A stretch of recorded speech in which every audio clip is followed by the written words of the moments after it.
It is that time. What's going on, guys? It's me, Westtown HD.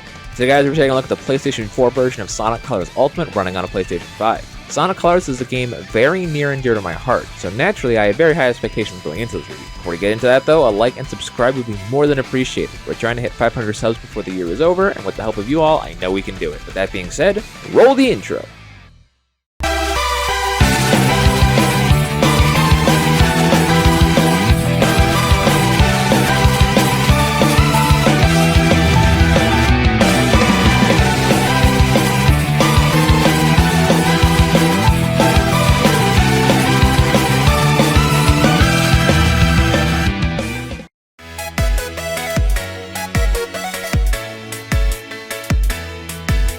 Sonic Colors Ultimate is a faithful remaster of Sonic Colors with new incentives and routes sprinkled in. Going into the game, I didn't expect much change from what was shown in screenshots and trailers released throughout the year. That being said, I was pleasantly surprised to see the Jade Wisp integrated flawlessly into previously made stages. Trying to find all the red rings, I knew if I had a stage involving the Jade Wisp, I'd have to look a little bit harder to find what I was looking for. That, along with the new Rival Rush mode that had the player face off against Metal Sonic in a race to the end. At first, I thought it was going to be easy, but it was everything but. It was a very welcomed addition, but we'll get into that more later.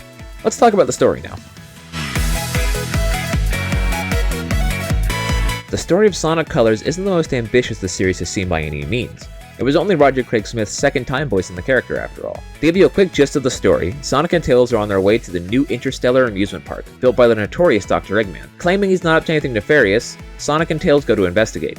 Upon their arrival, they discover Eggman trying to harness the power of these alien-like creatures known as the Wisps. A few broken robots later, and Tails completes a translator that can roughly translate the speech of these creatures, leading the gang to discover Eggman is using their power to hatch an evil plan to take over the world. Not at all shocked, Sonic discovers there's 5 other worlds he must venture to in order to fully stop Eggman and free the aliens. While we're talking about the story, I'd like to mention something that bothered me immediately. The cutscenes from the Wii version were not redone, but instead upscaled and stretched, which if you ask me is a tad jarring. At that gorgeous 4K 60.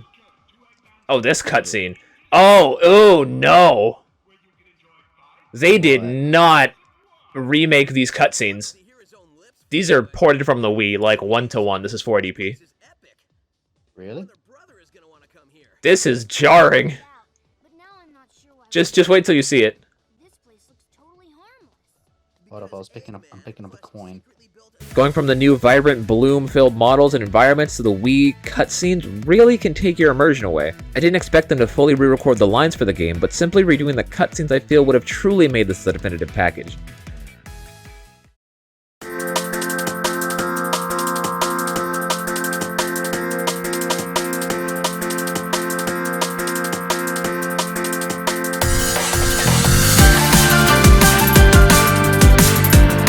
Blind Squirrel Entertainment and Sega did a really good job making Colors feel the exact same to control as it did back on the Wii. Now that comes with some good and some bad. For example, the Cube Wisp is as precise as you remember, but Spike and Laser still feel clunky when you're trying to aim for a specific area. The new Jade Wisp feels right at home alongside with the rest of the Wisp cast. This Wisp allows you to teleport through walls to enemies or Jade Orbs. This can lead to some really cool hidden secrets to give you that sense of adventure when found. Rival Rush mode, as we touched on earlier, is a very welcome addition. Metal Sonic doesn't pull any punches, and if you get caught slipping or mess up, that could mean the whole race is thrown for you. The reward for beating him in all the worlds is some cool cosmetics. Touching on those cosmetics though, I actually really liked them. They felt almost natural and just fun to have when going through those familiar levels. If we get any more remasters in the same vein, I wouldn't mind if they brought back those cosmetics for some, say, an adventure remake. In order to get those cosmetics, you'll have to first acquire and save up park tokens. These are hidden throughout the worlds and are also rewarded for beating Metal Sonic in Rival Rush. By the end of finishing off the red rings, I had amassed more than enough to get every cosmetic item in the game, so they aren't exactly the hardest to get. On the topic of those tokens though, anywhere you'd normally find a life in the original, it's either replaced by a park token or a tail save. What's a tail save, you may ask? Because the game being too hard by today's standards, they removed lives in favor of tail saves. In short, if you fall off a cliff, tail saves you. Boost off a ledge, tail saves you. Drop into a chasm, tail saves you. I don't mind the change for removing lives, but being able to toggle tail save would have been nice for those who want to take off the training wheels before the game starts. Overall, boost formula gameplay feels better here than Forces, along with some really good modern level design. I loved color stages back then, and they still hold up now. What I dislike, however, and comment down below if I'm alone, the automated spring stages are still terrible. Like, who thought these stages were challenging and fun to play? I'm all for parkour and platforming. Heck, Asteroid Coaster has some really good platforming, but to base a whole stage around an automated spring not only makes the player dance to the pace of the stage, but limits what makes Sonic games fun: speed. Bouncing stages aside, most of the stages and colors transitioned well and feel good. Revisiting them seriously brought me back.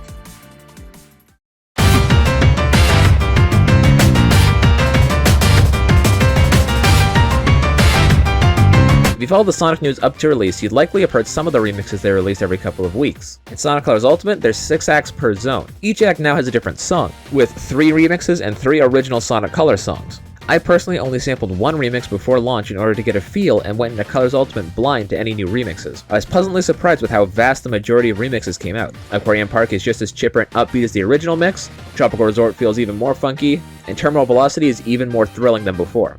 Sweet Mountain's MIDI remix I really wasn't feeling, but a few bad tracks mixed in with the new great ones is a small price to pay. I'm actually really happy with how they handled the usage of the new music. Splitting the mixes both new and old was a nice way to handle it, and really made every stage tune sound different enough from the last. So how long before you add them to Spotify, Sega? I'll be waiting.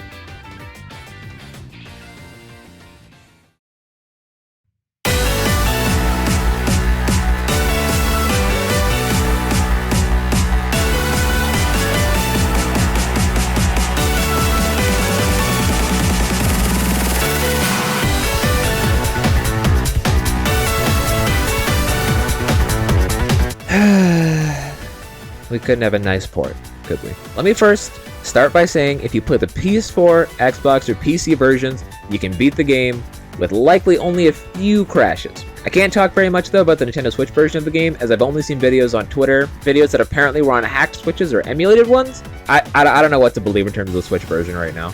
However, the PlayStation and Xbox, along with the PC, seem to all have some universal flaws. Audio mixing is incredibly bugged, to the point where it feels like you almost have like a headphone jack with a short in it and you have to twist it to get the right audio. Yeah, kinda like that. At first, I told my stream chat that I thought it was some kind of 3D audio setting. Upon checking around and not having any audio options, I realized that it wasn't a feature, but a bug after all. After a while, I personally got used to it, but at first it was rather annoying. On top of that, there's many instances where the game just crashes on me. It's actually kind of funny. Someone came into my stream and told me his save file got wiped after a crash, and then immediately my game crashed. Take a look. I beat the stage in Aquarium Stage 4, and the game just crashed when I went back in and said save files corrupted, starting a new game. Oh no!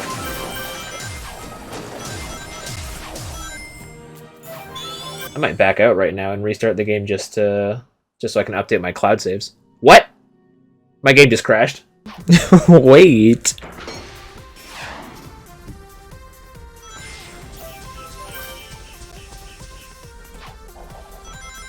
I forgot I made that PNG of Zelda my Steam. Oh shoot.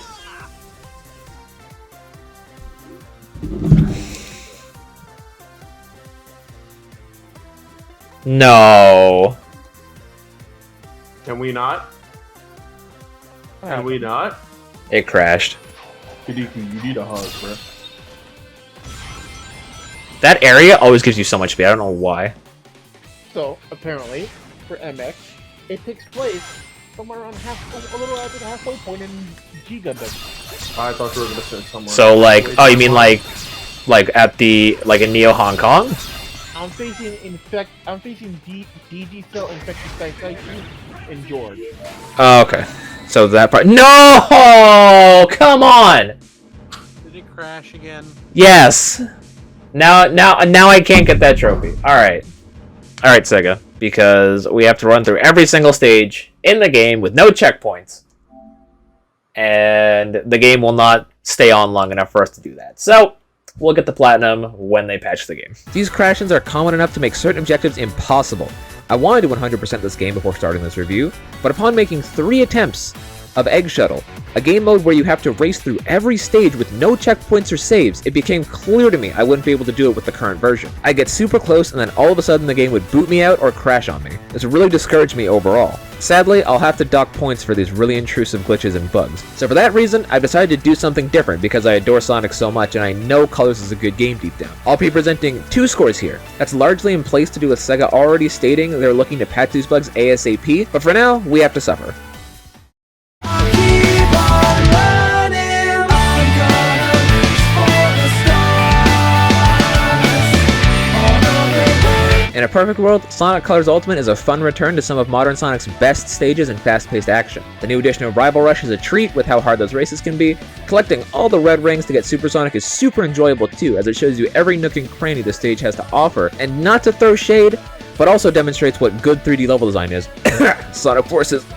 In the event all the major bugs get fixed, I'd give Sonic Colors Ultimate a whopping 8 out of 10. The game has aged really well, has some great stage designs and ideas, but also some bad ones that can hold it back. To give it a rating in its current form, I'd have to give it no more than a 5 out of 10. The potential to lose all your save data, audio issues that have the music drop in and out, and a myriad of minor bugs and glitches really hold back what is otherwise a great remaster. It's a shame because Colors is one of my favorite 3D Sonic games, and seeing all these bugs might turn away people. Maybe after the patch, I'll be able to finally get that last trophy and fully complete Sonic Colors Ultimate. But until Sega patches it, we'll just wait. Wow, that was a lot. You guys still here? If you are, comment down below red ring, but don't tell anyone why.